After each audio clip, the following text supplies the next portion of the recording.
لله رب العالمين والصلاة والسلام على رسوله الكريم. أعوذ بالله من الشيطان الرجيم. بسم الله الرحمن الرحيم.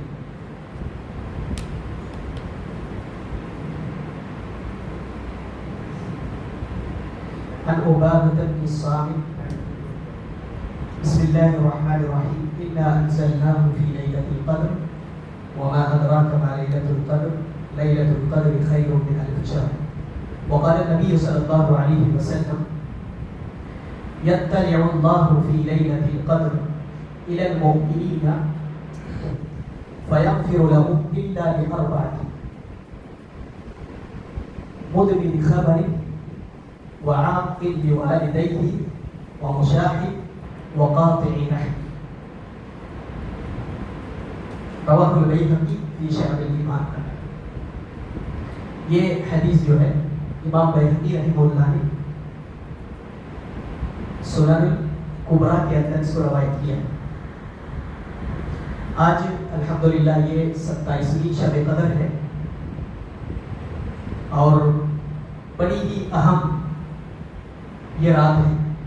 اگرچہ اس کی تعین نہیں ہے کہ 27ویں ہی رات کو جو ہے شب قدر ہوتی ہے، البتہ ہمیشہ سے اس رات کو زیادہ اہتمام دیا گیا اور صرف ابھی بلکہ سلف صالحین کے دور میں بھی اس رات کو زیادہ اہتمام کرتے تھے. تو یہ 27ویں شب ہے، بڑی ہی اہم رات ہے، تو اس کو یوں ہی ضائع اور بیکار نہ ہونے دیں. کم از کم یہ رات تو جاگ لیں اور اس رات کی کم از کم شب بیداری کر لیں. کیا پتہ یہی رات ہو اور آپ کو وہ عظیم رات اور اس عظیم فضیلت کا ثواب آپ کو حاصل ہو جائے جو اللہ رب العالمین نے کہا ہے لیلۃ القدر خیر من الف شہر، کہ لیلۃ القدر، قدر والی رات، یہ 1000 مہینوں کی راتوں سے زیادہ افضل ہے. کون نہیں چاہے گا کہ اسے اتنی عظیم رات مل جائے؟ نہیں چاہے گا تو صرف وہی جس کو تمنا نہیں ہے، جس کو یہ چاہت نہیں ہے اور یہ طلب نہیں ہے. نہیں چاہے گا تو صرف وہی جو آخرت سے زیادہ دنیا دار ہے، جس کو آخرت کی کوئی فکر نہ ہو. ورنہ اتنی عظیم رات اور اتنی بڑی اور اتنی فضیلت والی کہ بندہ ایک رات صرف عبادت کر کے 1000 مہینوں کی راتوں سے زیادہ اجر اور ثواب حاصل کر لے، تو کون اس کو پانے کی کوشش نہیں کرے گا؟ اب خود اندازہ لگائیے، دنیاوی معاملات میں اگر تھوڑا سا کہیں پہ آپ کو فائدہ مل رہا ہے تو انتھک کوششیں اس کے لیے کی جاتی ہیں، بھرپور جو ہے اس کی کوششیں کی جاتی ہیں. لیکن آخرت کے معاملے میں اتنی سستی اور اتنی غفلت وہی برت سکتا ہے جس کو آخرت کا کوئی فکر نہ ہو، جس کو آخرت سے کوئی لینا دینا ہو. تو یہ رات بہت ہی اہم ہے، لہٰذا اس کو اللہ کی عبادت میں گزاریں. اس رات کی فضیلت یہ ہے کہ یہ 1000 مہینوں کی راتوں سے افضل ہے. اور مزید یہ کہ اللہ تبارک و تعالیٰ نے فرمایا تنزل الملائکۃ والروح، کہ اس رات فرشتے اترتے اور روح سے مراد حضرت جبریل علیہ السلام، گویا کہ قافلہ ہوتا ہے فرشتوں کا اور ان کے سردار حضرت جبریل علیہ السلام ہوتے ہیں. زمین پر اترتے اتنی تعداد میں کہ پوری روئے زمین بھر جاتی ہے. کام کیا ہے ان کا؟ ان تمام جگہوں پر اور ان تمام مقامات پر اور خصوصاً مساجد کے اندر یہ فرشتے آ کر کے اور ان بندوں کی دعاؤں پر یہ آمین کہتے ہیں جو اللہ کے لیے دعا کر رہے ہوتے ہیں اور اللہ کی عبادت کر رہے ہوتے ہیں. اے اللہ تو ان کی عبادت کو قبول فرما، اے اللہ تو ان کی مغفرت فرما، اے اللہ تو ان کی تمام تر خطاؤں کو معاف فرما. اندازہ لگائیے ایسی مخلوق جس کے کوئی خطا نہیں، جس پر کوئی گناہ نہیں، جو کبھی اللہ کی نافرمانی نہیں کرتے، تو اللہ تبارک و تعالیٰ کیا ان کی دعا کو اور ان کی آمین کو قبول نہیں کرتا؟ ظاہر سی بات ہے کہ اللہ تبارک و تعالیٰ ان کی دعاؤں کو کہیں زیادہ، انسانوں سے کہیں زیادہ جو ہے ان کی دعاؤں کو قبول کرتا ہے. تو فرشتوں کی دعائیں ملتی ہیں ایسے لوگوں کی جو اس رات شب بیداری کرتے ہیں. جہاں بھی بیٹھا، مسجد کے اندر، مسجد کے باہر، راستے پر چل رہا ہے، وہاں بھی اللہ کا ذکر کر رہا ہے، وہاں بھی اللہ کی دعائیں ہو رہی ہیں، فرشتے آمین کہہ رہے ہیں. اب اندازہ لگائیے، معمولی چیز نہیں. تنزل الملائکۃ والروح فیہا بإذن ربہم من کل امر سلام ہی حتی مطلع الفجر. اور یہ 1 گھنٹہ نہیں ہوتا ہے، 2 گھنٹہ یا 12 بجے تک یا کچھ دیر تک، ایسا نہیں. اللہ رب العالمین نے کہا حتی مطلع الفجر، طلوع فجر تک، جب تک فجر طلوع نہیں ہو جاتا ہے کہ فرشتے اسی طریقے سے لگاتار مسلسل جو ہے بندوں کے لیے دعا کرتے رہتے ہیں. اور فجر تک یہ رات جو ہے اسی ہی بابرکت رہتی ہے، اول رات سے لے کر کے طلوع فجر تک. اور مزید اس رات کی یہ اہمیت ہے، یہ فضیلت ہے کہ اللہ کے نبی صلی اللہ علیہ وسلم نے فرمایا یطلع اللہ تبارک و تعالی یہ رات کیا کرتا ہے، یطلع اللہ فی لیلۃ القدر، لیلۃ القدر کی رات جو قدر والی رات ہوتی ہے اس میں اللہ تبارک و تعالی جھانکتا ہے. کہاں سے؟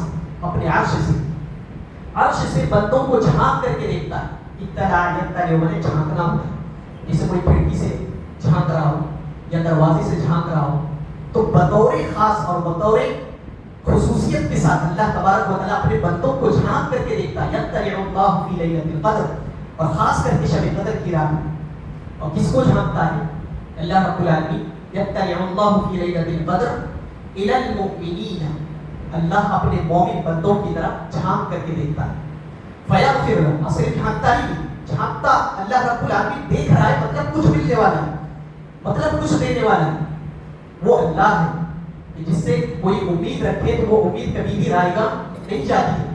تو اللہ رب العالمین اپنے مومن بندوں کو جھانک رہا ہے، تو مطلب اب بڑی کوئی چیز دینے والا، بڑا کوئی انعام دینے والا ہے. ایسی اللہ تبارک و تعالیٰ کی توجہ اسی وقت پہ ہوتی ہے جب بندوں کو کوئی بڑا انعام اللہ تبارک و تعالیٰ دینا چاہتا ہے. تو اللہ رب العالمین اس رات اپنے بندوں کو جھانکتا ہے. کیوں جھانکتا ہے؟ لیغفر لهم، تاکہ اللہ رب العالمین ان کو بخش دے. اور واقعی ہے جتنے اس کے بندے اس کی عبادت میں مشغول ہوتے ہیں اور اس سے دعائیں کرتے ہیں اللہ تو مجھے معاف کر دے، اے اللہ تو میرے خطاؤں کو بخش دے، اللہ ان تمام تر بندوں کو بخش دیتا ہے. لیکن اللہ کے نبی صلی اللہ علیہ وسلم نے فرمایا الا لاربعۃ، 4 لوگ ایسے ہیں اللہ رب العالمین ان کو بخش نہیں دیتا ہے. 4 ایسے بد نصیب ہیں کہ شب قدر جیسی عظیم رات ہوگی، رمضان المبارک کے اس عظیم مہینے کے اور عظیم عشرے کے اور عظیم رات میں بھی اللہ تبارک و تعالیٰ کو بخشتا نہیں ہے. 4 قسم کے لوگ. فرمایا پہلا شخص جو ہے مدمن الخمر، پہلا شخص وہ ہے جو شرابی ہے، شراب پیتا ہے. رمضان آ گیا، اتنا عظیم مہینہ چل رہا ہے، اللہ کی رحمتیں اس کی برکتیں اس مہینے میں برس رہی ہیں، لیکن ایسا بد نصیب کہ اس مہینے میں بھی وہ شراب پینا نہیں چھوڑا ہے، وہ پینے کا عادی ہے. اور رمضان کا احترام اور اس کا ادب اتنا بھی اس کے اندر نہیں کہ اس مہینے میں بھی وہ اللہ کی اس حدود کو تجاوز کرنے سے وہ باز نہیں آتا ہے اور شریعت کی بغاوت کرنے سے، اور ایک طرح سے سمجھیے کہ اللہ کی بغاوت اور رسول اللہ صلی اللہ علیہ وسلم کی بغاوت سے وہ باز نہیں آتا ہے. تو اللہ رب العالمین اس شخص کو نہیں بخشتا ہے. اس رات کو بھی اتنی عظیم رات ہے، بے پناہ لاتعداد اللہ تبارک و تعالیٰ اپنے بندوں کے گناہوں کو بخش دیتا ہے اور کہتا ہے جاؤ میرے بندوں، میں نے تم کو سب کو بخش دیا. جو بھی میرے نام پہ جا رہا ہے، جو بھی میری رضا کے لیے مجھے منانے کی کوشش کر رہا ہے، اللہ اعلان کرتا ہے کہتا سب کو میں نے بخش دیا، لیکن اس کو بخش نہیں ہوگا. مدمن الخمر جو ابھی بھی جو ہے اتنی پاکیزہ مہینے کے اندر، اتنی پاکیزہ عشرے کے اندر، پاکیزہ رات میں بھی گویا کہ اس نے اپنے اس گناہ سے اور اس نافرمانی سے ابھی تک توبہ اس نے نہیں کیا ہے، تو اللہ رب العالمین اس کو بخشتا نہیں ہے. اور بخشے نہ جانے کی ایک بہت بڑا وجہ آپ کو جان لینا چاہیے کہ ایسا نہیں کہ یہ صرف کہنے کے لیے، بلکہ اللہ رب العالمین جو پینے والا ہے، جو شرابیں پیتا ہے، لہٰذا ایسے شخص کو نہیں بخشتا ہے. اس کی سبب ہے، اس کی ایک وجہ ہے. اللہ کے نبی صلی اللہ علیہ وسلم فرماتے ہیں کہ شراب جو ہے الخبر ام الخبائث، خبر کیا ہے؟ شراب کیا ہے؟ تمام تر گناہوں کی جڑ ہے. خبائث کی ماں کیا مطلب کہ تمام تر گناہوں کی جڑ ہے. تو جب کوئی بندہ شراب پینا نہیں چھوڑا ہے تو گویا وہ تمام تر گناہوں کی جڑ کو جو ہے پکڑا ہوا ہے. تو اب ممکن ہے کہ بندہ کچھ بھی کر سکتا ہے. اگر بندہ شرابی ہے تو جو چاہے وہ گناہ کر سکتا ہے، جو مرضی چاہے وہ گناہ کر سکتا ہے. اسی لیے اللہ رب العالمین نے بخش دیتا ہے. اس شرابی بندہ جو شراب پیتا ہے اور ایسی عظیم مہینے میں بھی وہ اللہ تبارک و تعالیٰ کی طرف رجوع کر کے اور توبہ نہیں کرتا ہے، تو گویا ایسا بندہ جو چاہے وہ گناہ کر سکتا ہے، کوئی بھی گناہ. لہذا ایسا کوئی گناہ نہیں ہے جو وہ نہیں کر سکتا. اسی لیے اللہ رب العالمین ایسے بندے کو بخش نہیں دیتا ہے، کیونکہ یہ تمام تر برائیوں کی جڑ ہے، گناہوں کی جڑ ہے. آپ کو میں ایک مثال سے سمجھاتا ہوں. حضرت عبداللہ ابن مسعود رضی اللہ تعالیٰ کو بیان کرتے ہیں بنی اسرائیل کے ایک شخص کا ذکر کیا گیا. یہ شراب جو ہے کیسے برائیوں کی جڑ اس کو کیسے کہا گیا, اور جناب محمد رسول اللہ صلی اللہ علیہ وسلم کی کوئی بات جھوٹی نہیں ہوگی. آقائے دو جہاں صلی اللہ علیہ وسلم کا جو فرمان ہے وہ بالکل صحیح ہے, اس میں 1% بھی کوئی شک نہیں ہے کہ یہ غلط ہو سکتا ہے. لہذا شراب کو ام الخبائث کہا گیا, یہ ہے, آپ کو ماننا چاہیے. اور اس کی کئی ایسی دلیلیں بھی ہیں. بنی اسرائیل کے شخص کا ذکر کیا گیا, بڑا عابد تھا, زاہد تھا, اللہ رب العالمین کی عبادت میں ہر وقت لگا رہتا تھا. کوئی ایسا لمحہ نہیں کہ اللہ کی عبادت سے وہ گریز نہ کرتا ہو.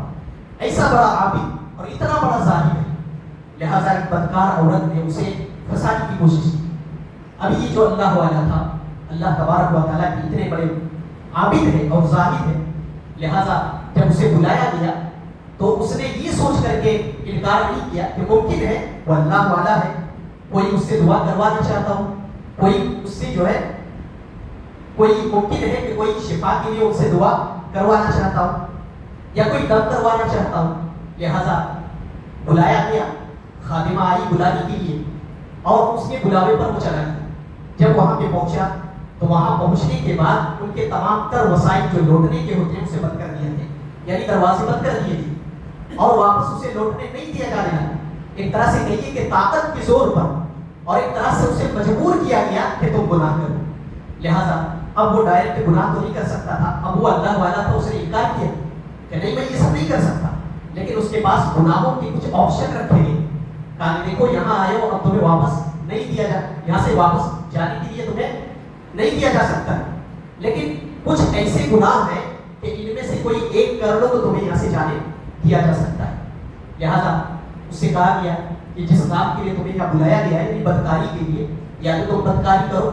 وہاں پہ ایک لڑکا بھی تھا جو شراب کا پیالہ لے کر کے اور اس بدکار عورت کو پلانے کے لیے کھڑا تھا.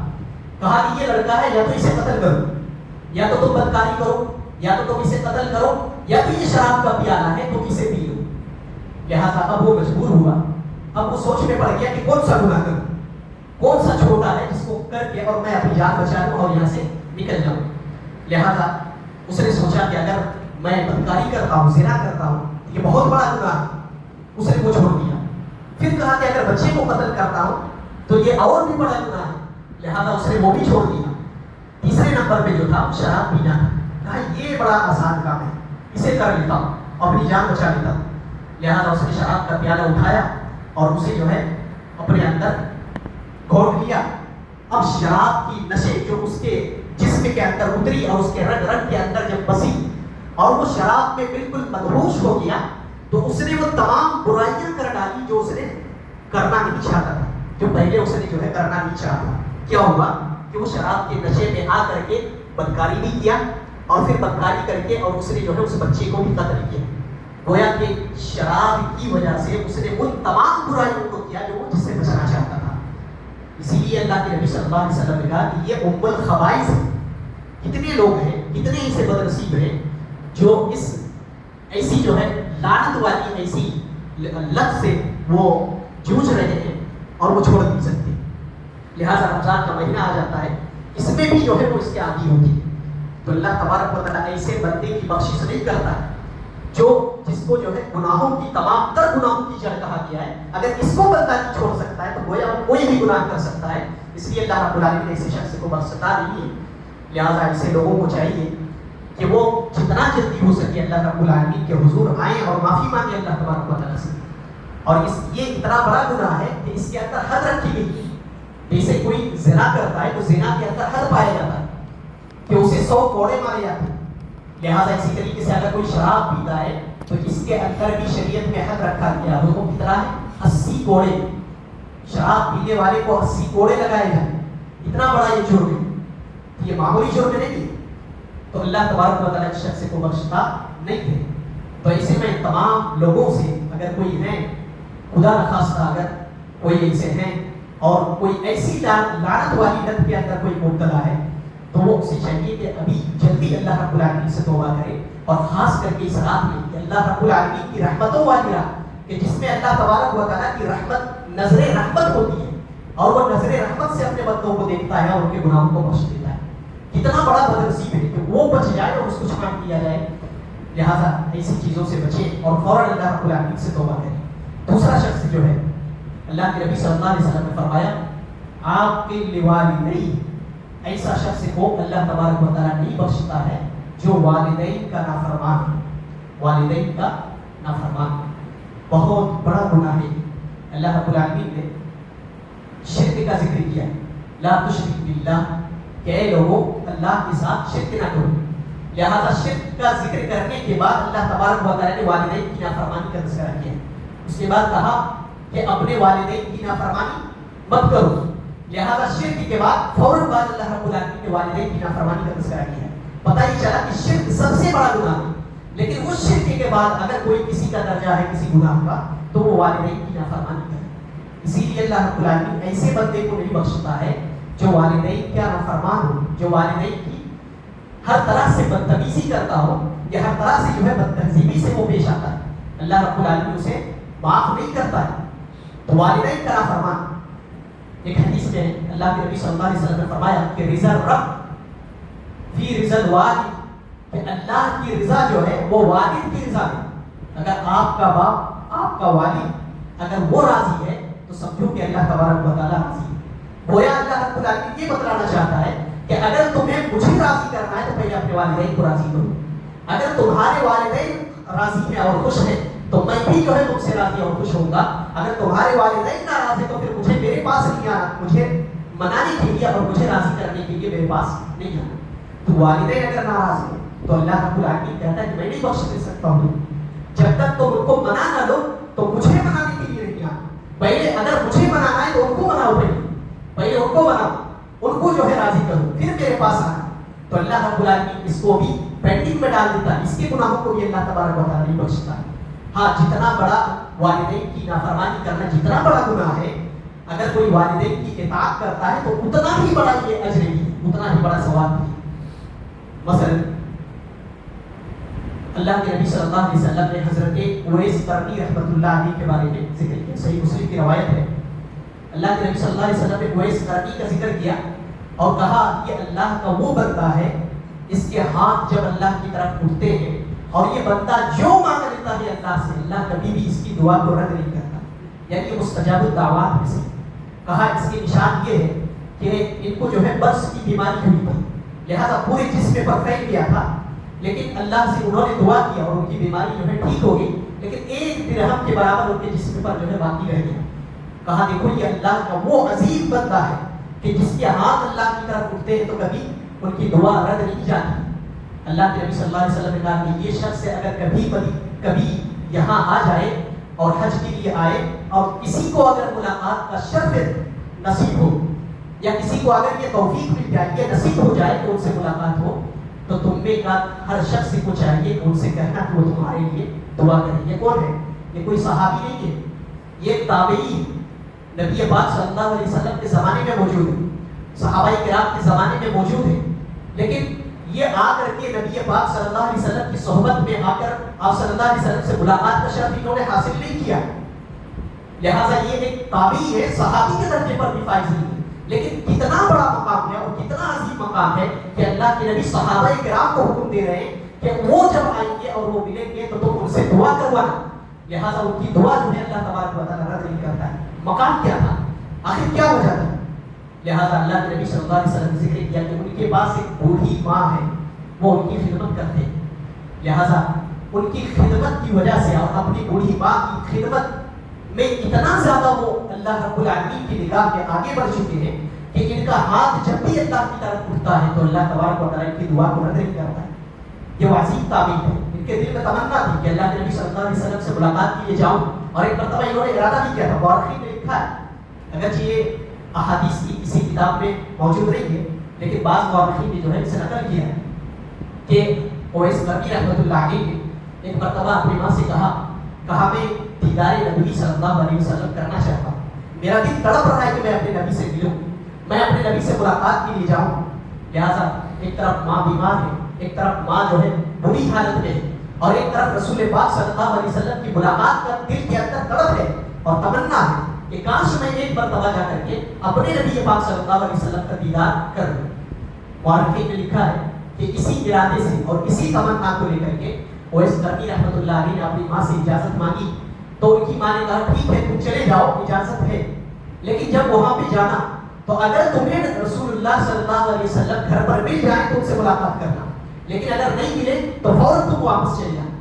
لہٰذا اسی اجازت کے ساتھ اویس کرنی رحمۃ اللہ علیہ نکلے اور شہر مدینہ نبی پاک صلی اللہ علیہ وسلم سے ملاقات کے لیے نکل پڑی۔ دل میں تمنا ہے، جوش ہے، اور بڑی جو ہے دل خوشی سے لبریز ہو رہا کہ آج میں اپنے نبی پاک صلی اللہ علیہ وسلم سے ملاقات کرنے جا رہا ہوں اور ملاقات کا شرف مجھے ملنے والا ہے، دل مچل رہا تھا۔ لہٰذا جب مدینہ پہنچے اور پیارے نبی صلی اللہ علیہ وسلم میں پہنچ کر کے جب دروازہ کھٹکھٹایا گیا تو بعض مورخین نے لکھا ہے کہ ہم عائشہ رضی اللہ تعالیٰ عنہا نے کہا کہ ابھی اسی مہم میں اللہ کے نبی صلی اللہ علیہ وسلم گئے ہوئے ہیں، گھر پر موجود نہیں۔ کیسا ان کے دل پر نہ جانے کیا اثر ہوا ہوگا، کیسی تمنا لے کر کے آئے تھے، کیسا تڑپ لے کر کے آئے تھے۔ اب وہ سوچ میں پڑ گئے، کنفیوژن میں پڑ گئے کہ اب میں یہاں ٹھہر کر کے اپنے نبی صلی اللہ علیہ وسلم کا دیدار کر لوں یا پھر اپنی ماں کی وہ بات جو انہوں نے کہا ہے کہ اگر نبی پاک صلی اللہ علیہ وسلم نہ ملے تو تم واپس پلٹ کر کے چلے آنا۔ یہ ان کے ماں کی گویا کہ ایک فرمان تھا جو وہ پورا کرنا چاہتے تھے۔ اب کشمکش میں وہ پڑے ہوئے کہ اگر میں رک جاتا ہوں تو میرے نبی کا دیدار مل جاتا ہے، اگر میں چلا جاتا ہوں تو اپنی ماں کی جو بات ہے اور ماں کی اطاعت جو اللہ تبارک و تعالیٰ نے حکم دیا ہے لہٰذا اس پر کھڑا اتر جاؤں۔ تو اسی کشمکش میں انہوں نے اپنی ماں کی اطاعت کو جو ہے انہوں نے ترجیح دی۔ وہ چلے آئے دیار مدینہ سے واپس اپنے گھر کی طرف پلٹ گئے۔ اللہ کے نبی صلی اللہ علیہ وسلم جب آئے تو کہا کہ کون تھا وہ شخص کہ جس کے آنے سے ان کے ایمان کی خوشبو مجھے محسوس ہو رہی، اور یہی موقع تھا۔ اللہ کے نبی صلی اللہ علیہ وسلم نے کہا کہ اے لوگوں، ایک شخص ہے یمن کے اندر، یمن کی شاخ جس کا نام قرن ہے، اس قرن کے اندر ایک قبیلہ ہے عامر، بنو عامر، وہاں کا ایک شخص ہے جس کا نام ہے اویس قرنی۔ لہٰذا اگر یہ کبھی مدینہ کے اندر آئے یا مکہ کے اندر حج کے لیے کبھی آئے تو تم ان سے دعا ضرور کروا دو۔ یہ وہ اللہ کا بندہ ہے کہ اللہ تبارک و تعالیٰ نے اس کی عبادت کو اور اس کی یعنی کہ ماں باپ کی اطاعت اور فرما برداری کو اتنا پسند کیا ہے کہ جب اللہ رب العالمین کے در پہ دعا کے لیے ہاتھ اٹھاتے تو کبھی اللہ ان کے ہاتھوں کو واپس نہیں لوٹاتا ہے، بھر کر کے دیتا ہے۔ تو حضرت عمر رضی اللہ تعالیٰ مورخین نے لکھا ہے کہ جس وقت سے یہ بات سنی حضرت عمر رضی اللہ تعالیٰ کا دور آیا، نبی پاک صلی اللہ علیہ وسلم کا دور گزر گیا، دور فاروق، دور صدیق حضرت ابوبکر صدیق رضی اللہ تعالیٰ کا دور بھی گزر گیا۔ اب یہ دور فاروق آیا ہوا ہے، حضرت عمر رضی اللہ تعالیٰ کا دور ہے۔ کہتے ہیں جب وہ حج کے لیے جاتے تھے تو وہاں پہ اعلان ہوتا تھا اور کہتا تھا کیا کوئی تم میں کا ہے جو قرن سے آیا ہوا ہے جس کا نام اویس قرنی ہے۔ پہلی سال میں حضرت عمر رضی اللہ تعالیٰ اعلان کر رہے کوئی نہیں ہے، دوسرے سال میں پھر اعلان ہوتا ہے کیا کوئی ہے جو قرن سے آیا ہوا ہے جس کا نام اویس قرنی ہے، لہٰذا کوئی نہیں ہے۔ کئی مرتبہ حضرت عمر رضی اللہ تعالیٰ ان کے دل میں طلب ہے، تمنا ہے کہ میں اس شخص سے ملوں جس کے بارے میں اللہ کے نبی صلی اللہ علیہ وسلم نے ذکر کیا۔ لہٰذا ایک مرتبہ ایسا ہی ہوا، وہ حج کے لیے گئے، اعلان ہوا تو ایک شخص جو ہے کھڑا ہوا، کہا میں ہوں، کہا میرا نام ہے، کہا کیا نام ہے، کہا اویس قرنی، کہا تم وہی شخص ہو جس کے بارے میں اللہ کے نبی صلی اللہ علیہ وسلم نے ذکر کیا، کہا اے اللہ کے بندے میرے لیے دعا کر دینا، میرے نبی نے مجھے وصیت کی۔ کہا میں، کہاں آپ؟ حضرت عمر اور حضرت ابوبکر، حضرت عثمان و علی رضوان اللہ علیہم اجمعین میں سے صحابہ کہتے ہیں یہ آپ کا مقام کہاں اور کہاں ہوئی؟ کہا یہ میرے نبی پاک صلی اللہ علیہ وسلم کی وصیت ہے، اللہ کے نبی نے مجھے وصیت کی تھی کہ میں آپ سے دعا کرواؤں۔ لہٰذا وہ رونے لگی، کہنے لگی کہاں آپ کا مقام ہے اور کہاں میں ہوں، میں نے تو نبی پاک صلی اللہ علیہ وسلم کے ملاقات کا شرف بھی حاصل نہیں کیا۔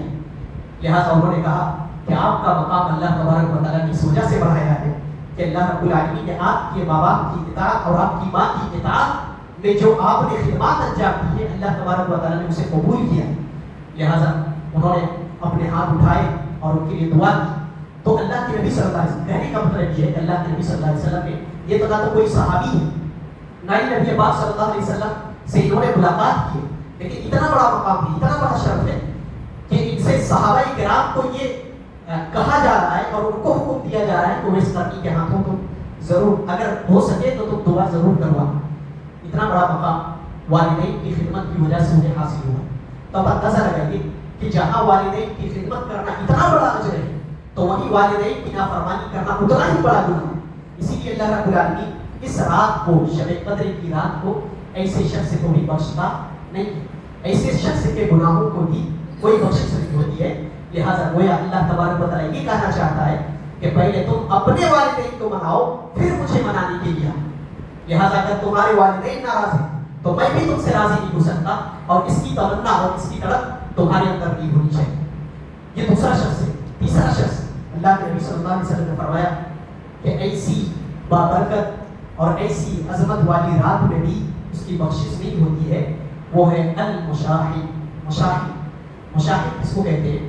دل کے اندر بغض رکھنے والا، عداوت رکھنے والا، دشمنی رکھنے والا، ایک دوسرے سے وہ کینہ رکھا ہوا ہے، دل میں بغض رکھا ہوا ہے، دل کے اندر عداوت اور دشمنی پالا ہوا ہے۔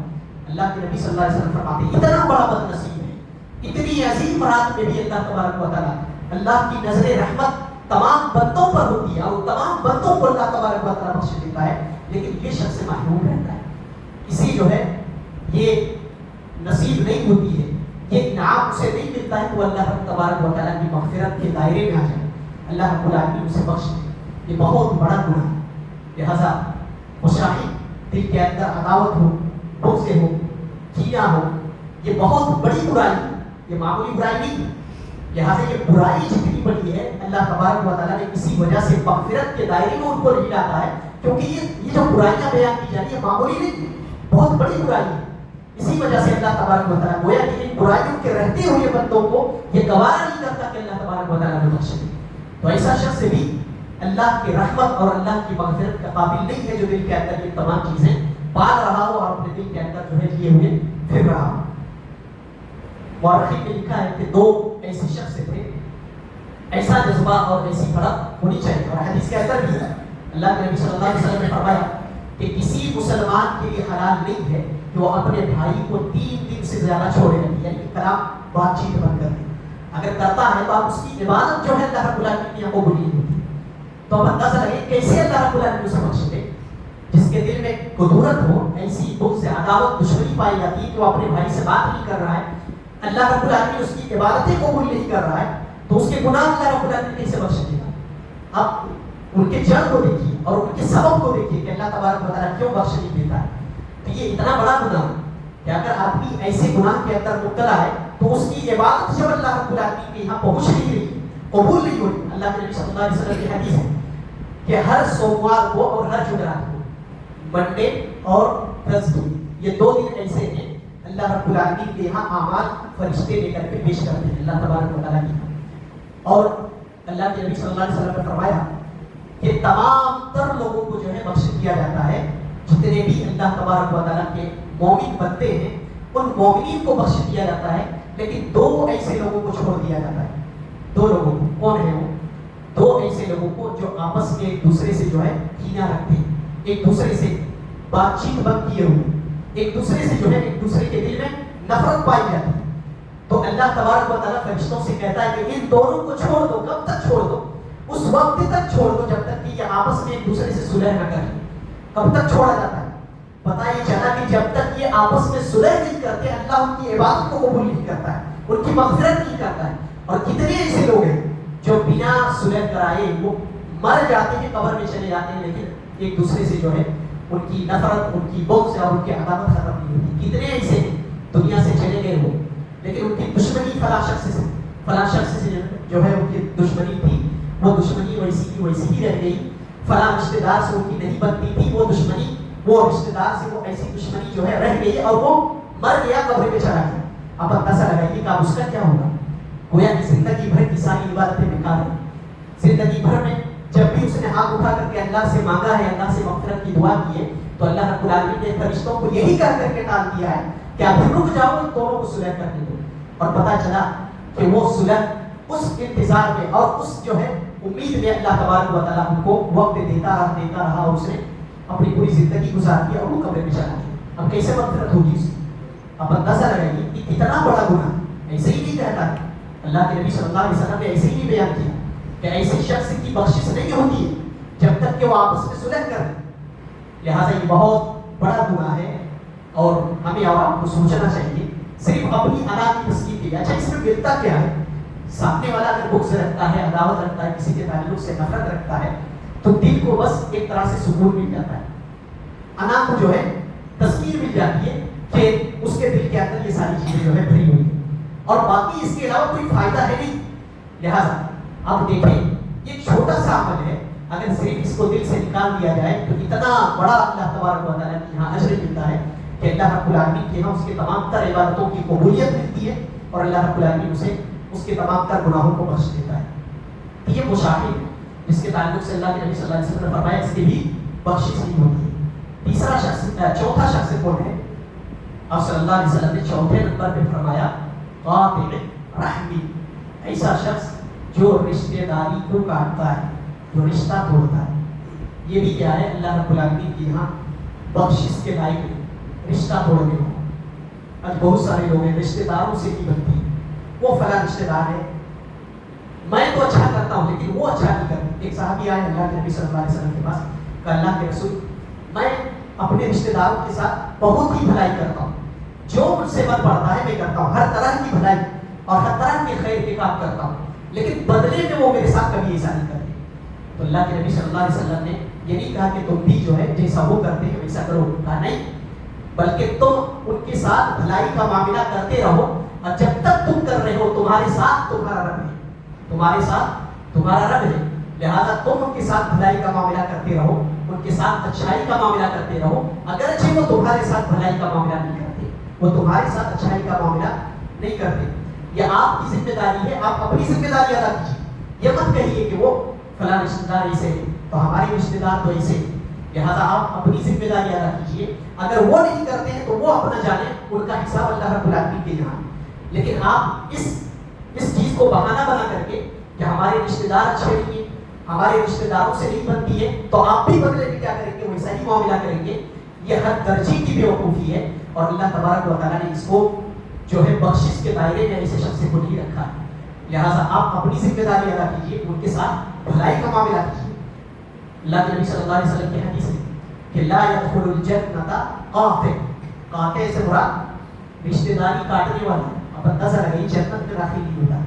معمولی بات ہے، جب یہ جملہ کہہ دیا گیا کہ جنت میں داخل نہیں ہوتا ہے تو آدمی کو سوچنا چاہیے کہ پھر کہاں جائے گا وہ؟ تو آخرت میں تو دو ہی ٹھکانا ہے، اگر جنت میں نہیں جائے گا تو کہاں جائے گا؟ جنت ہے اور جہنم ہے۔ اللہ کے نبی صلی اللہ علیہ وسلم نے جب یہ کہہ دیا لا يدخل الجنة قاطع، کہ کوئی رشتہ کاٹنے والا جنت میں داخل نہیں ہوگا، تو پھر وہ ٹھکانا کہاں؟ اسے تو خود سمجھ لینا چاہیے کہ اس کا ٹھکانا کہاں ہے۔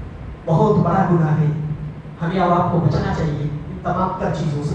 تو رشتہ داری کو جوڑ کر کے رکھنا اللہ کی رضا کے لیے، چاہے کوئی رشتہ دار اچھے ہو، برے ہو، خراب ہو، ان تمام تر چیزوں کو نکال لیجیے، بس اس لیے آپ جو ہے رشتہ داروں کے ساتھ اچھا برتاؤ کیجیے، اور رشتہ داری کو جو ہے جوڑ کر کے رکھیے کہ میرا رب کیا ہے مجھ سے راضی ہے، میرا رب کیا ہے مجھ سے خوش ہے۔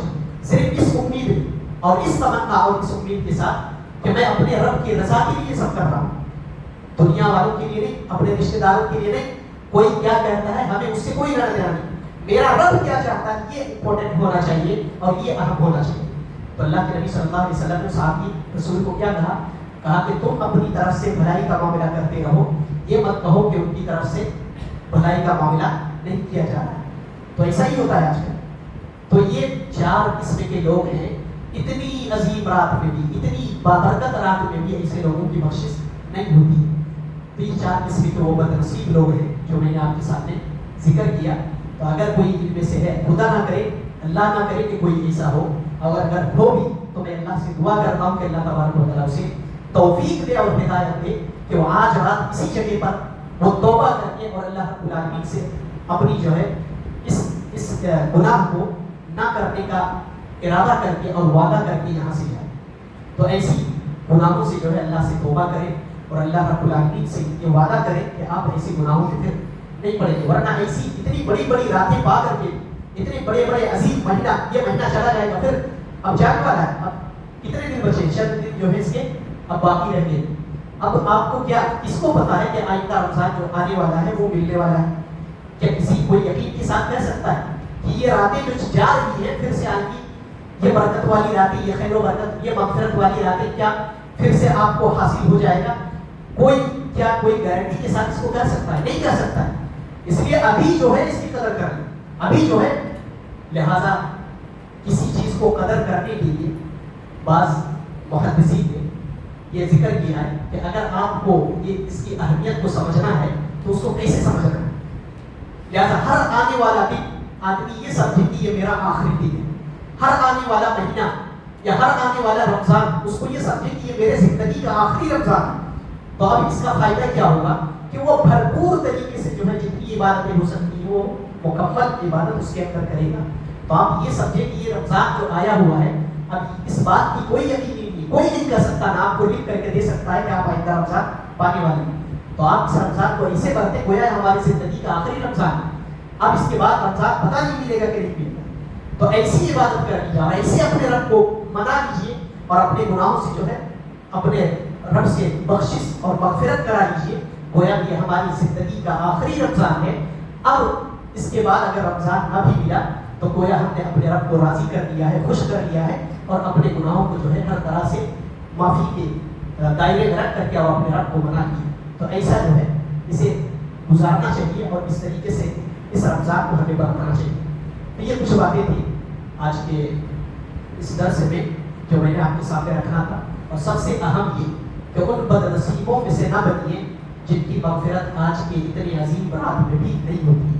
اگر کوئی ہے تو اللہ سے توبہ کر لے، اللہ رب العالمین کو منا لے.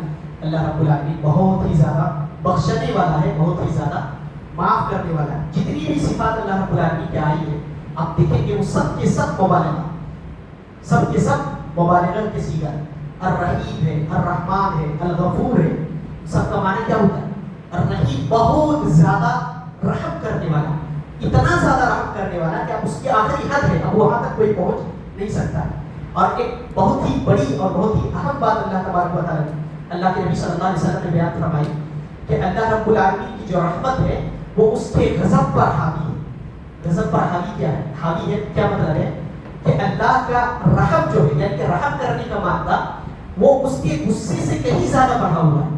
یعنی بندہ اگر غلطی سے کچھ کر لیتا ہے اور اللہ رب العالمین کو منا لیتا ہے تو ایسا نہیں کہ اللہ تبارک و تعالیٰ اس کو بخشتا نہیں، اس کے رحمت کے دائرے میں وہ بندہ آ جاتا ہے. تو اللہ کا جو رحم ہے وہ اس کے غضب سے بہت زیادہ بڑھا ہوا ہے، اگرچہ اس کا غضب بھی بہت ہی زیادہ سخت ہے. اللہ رب العالمین جبار ہے، قہار ہے، ایسی صفت بھی آئی ہے. لیکن آپ کو معلوم ہونا چاہیے کہ جو اللہ رب العالمین کا غصہ یعنی کہ غضب ہے وہ رحم کے مقابلے میں کم ہے اور رحم کا جو درجہ ہے وہ بہت ہی زیادہ ہے. کتنا رحم کرتا ہے اللہ کے نبی صلی اللہ علیہ وسلم کی ایک حدیث ہے کہ اللہ رب العالمین نے رحم کے 100 حصے تھے، 100 حصوں میں سے اس کو 100 حصہ کیا گیا اور 99 اللہ تبارک و تعالیٰ نے اپنے پاس رکھ دیا. کتنا؟ 99 حصہ، 99 حصہ اللہ رب العالمین نے اپنے پاس رکھا اور ایک حصہ اللہ تبارک و تعالیٰ نے دنیا میں اتار دیا. اب ایسا نہیں کہ ایک حصہ ایک آدمی کو دیا گیا، اس ایک حصے میں سے اللہ کے نبی صلی اللہ علیہ وسلم فرماتے ہیں کہ اس میں تمام تر انسان کو دیا گیا، جتنے بھی ہوئے زمین پر بستے ہیں اسی ایک حصے میں سے تھوڑا تھوڑا جو ہے ڈیوائڈ کر کے اور تقسیم کر کے سب کو دیا گیا. اور صرف انسانوں کو نہیں، جنوں کو بھی دیا گیا، اور صرف جنوں کو نہیں تمام تر جانوروں کو دیا گیا. جو بھی زمین پر چلتے ہیں ان جانوروں کو بھی دیا گیا. کیا آپ دیکھیں گے کہ ایک جانور بھی اپنے بچے سے کیا کرتی ہے کہ وہ محبت کرتی ہے اور اسے نقصان سے بچانے کی کوشش کرتی ہے. صرف جانوروں کو نہیں ان تمام تر پرندوں کو دیا گیا اور اس زمین پر چلنے والے رینگنے والے تمام چیزوں کو دیا گیا. ایک حصے میں سے اتنا اسی ایک حصے میں سے تقسیم کیا گیا. تو اللہ کے نبی صلی اللہ علیہ وسلم فرماتے ہیں کہ اندازہ لگاؤ کہ ایک پرندہ اپنے بچے سے کتنی محبت کرتی ہے کہ اسے اپنے پروں سے ڈھانپ کر کے رکھتی ہے. ایک جانور اپنے بچے سے اتنی محبت کرتے ہیں کہ اسے کسی طرح کا کوئی نقصان پہنچنے نہیں دیتا ہے. انسان کی تو بات ہی الگ ہے، وہ کتنا محبت کرتا ہے اپنے بچوں سے، ماں باپ سے اور جو بھی ہے اللہ تبارک و تعالیٰ نے اس کے فطرت میں اتنی بدیاں کر کے رکھی ہے، اتنا زیادہ رحم کرتے ہیں دوسرے سے. تو آپ اندازہ لگاؤ جس کے پاس 99 ہے، جس کے پاس 99 حصہ ہے وہ کتنا محبت کرتا ہے. کیا اس کے در پہ آپ آئیں گے اور وہ خالی ہاتھ آپ کو لوٹا دے گا؟ اور ایسی رات میں، ایسی عظیم رات ہو. لہٰذا کوئی اس امید میں اور اس سوچ میں کہ پتہ نہیں میرا رب مانے گا کہ نہیں مانے گا، پتہ نہیں میں اپنے رب کی نظر میں کتنا گرا ہوا ہوں، لہٰذا اس امید میں اور ایسی سوچ میں نہ پڑے اور اپنے رب کو جو ہے منانے کی کوشش کرے. اللہ تبارک و تعالیٰ اتنا زیادہ رحیم ہے اور اتنا زیادہ جو ہے بخشنے والا ہے، اس سے آپ اندازہ لگا سکتے ہیں. تو اللہ کی طرف بھی آئیں, اللہ کو منائیں, روئیں گڑگڑائیں اللہ تبارک و تعالیٰ سے. یہ راتیں کہ بس اب کچھ راتیں بچی ہوئی, بس گئی, اس کے بعد ہمیں نہیں پتا کہ پھر ایسی راتیں ملنے والی ہے یا نہیں ملنے والی. ان راتوں کی قدر کریں. اللہ تبارک و تعالیٰ سے میں دعا گو کہ اللہ تو ہمیں ایسی عظیم راتوں کی قدر کرنے کی توفیق عطا فرما. اور خاص کر کے آج کی جو رات ہے اس میں ہم جتنے بیٹھے ہوئے ہیں, جتنے بھی ہمارے مسلمان بھائی, جتنے بھی جو باہر ہیں, تمام کو توفیق عطا فرما کہ پوری رات شب بیداری کریں اور پوری رات تیرے ذکر و اذکار میں, تلاوت قرآن میں اور عبادت میں اس رات کو گزاریں. تو ہمیں اس کی توفیق